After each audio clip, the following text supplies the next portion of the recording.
با جانبداری از سیاست معرفی‌پرورانه رهبریت عالی مملکت در نهایی یوم به سوی علم و معارف و بهتر گردانیدن صفت تعلیم و تربیت توجه خاص روانه می‌گردد. در همین زمینه تنها در 6 ماه اول سال جاری در 5 جامعات دهاتی ناحیه ساختمان مؤسسه‌های تعلیمی با نظرداشت موثرترین امکانات تعلیم و تدریس آغاز گردیده تا این جانب با سهم مسئولین مقامات اجرایی حاکمیت دولتی اهل دهه و جلب صاحبکاران وطنی علیه قسمت کارهای بنیادی به انجام رسانیده شده است.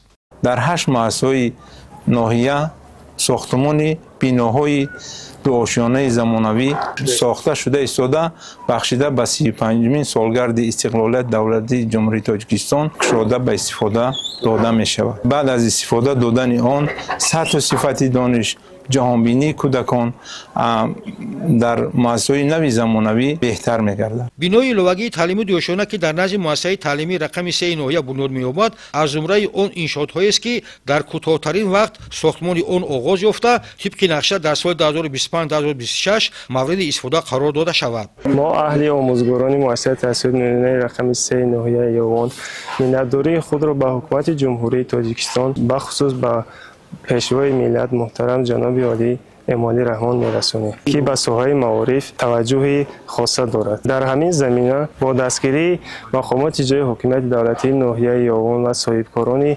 ناحیه در این مؤسسه بینای علاوگی ساخته ایستاده‌اند که دارای 15 صنفخانه و 12 کابینت‌های کاری میباشد که در یک بس 320 خواننده را در بر میگیرد.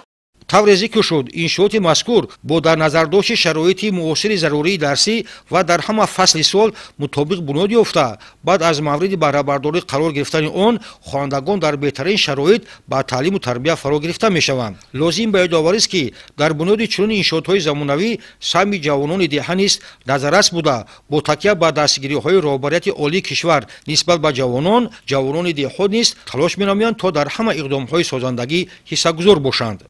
ما جوانان تصمیم گرفتیم که سهم خودمون را در همین آبادانی همین محله گذاریم. در نزد مؤسسه رقم 3 که بینای نوی علاوگی بنیاد می‌یابد ما جوانان سهم خودمون را گذاشته ایستاده ایم و همزمان در دیگر کارهای آبادانی همین محله سهم خودمون را گذاشته ایستاده ایم.